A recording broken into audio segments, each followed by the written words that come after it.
Wow! This is it mga ka-Q.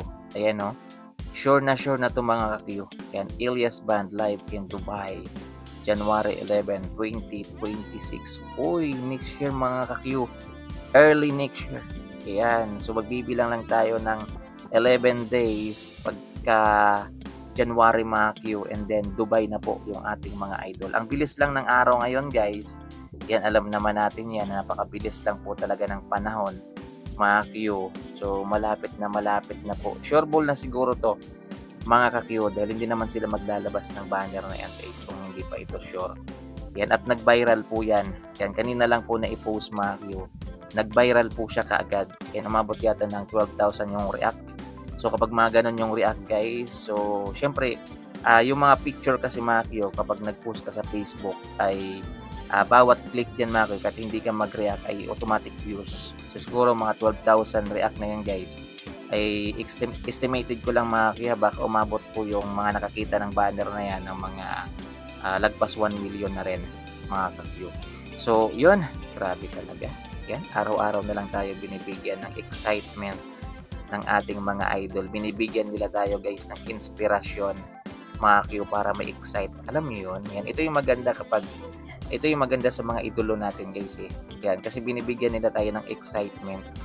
Yan, nai-excite tayo mga Q na dumating yung araw na yon para makita natin na tumugtog sila sa Dubai. So pagdasal natin guys na wala sanang mangyaring aberya mga Q, para magtuloy-tuloy po yung pamamayagpag ng ating mga idol Ilyas J TV Band. Grabe no guys, excited ka na ba?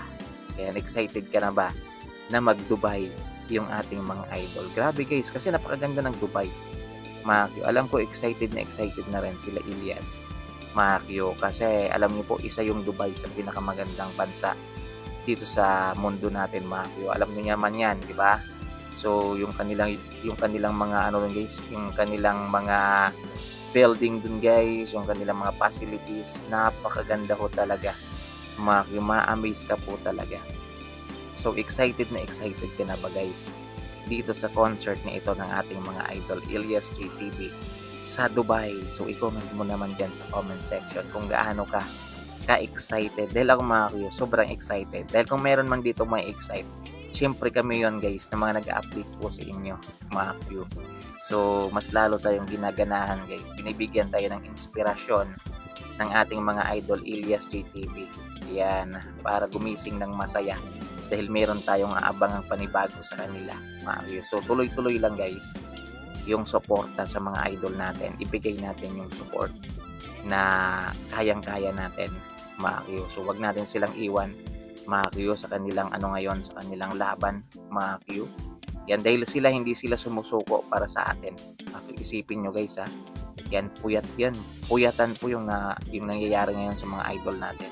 Walang gaanong tulog. Yan, so magmula doon na sa Canada nila guys, walang gaanong pahinga pa. Yan, kasi pag uwi nila galing Canada, diretso na kaagad si Ilyas Kes doon sa Araneta. Din after ng Araneta guys, diretso naman sila concert sa Morsha. Dami mga Q, kung iisipin nyo guys, parang tayo na yung napapagod para sa kanila mga Q. Pero dahil nga sobrang saya ng mga tagahanga nila at ang dami nilang napapasaya guys, ay kahit pa paano lumalaban po sila, nawawala po yung yung pagod na yon mga Q. Kaya nakikita natin sila sobrang energetic pa rin kapag nag-perform.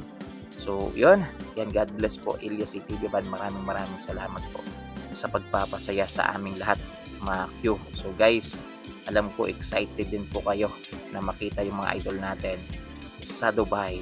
Ayan, i-comment nyo na lang mga Q kung gaano kayo ka-excite dyan sa comment section mga Q.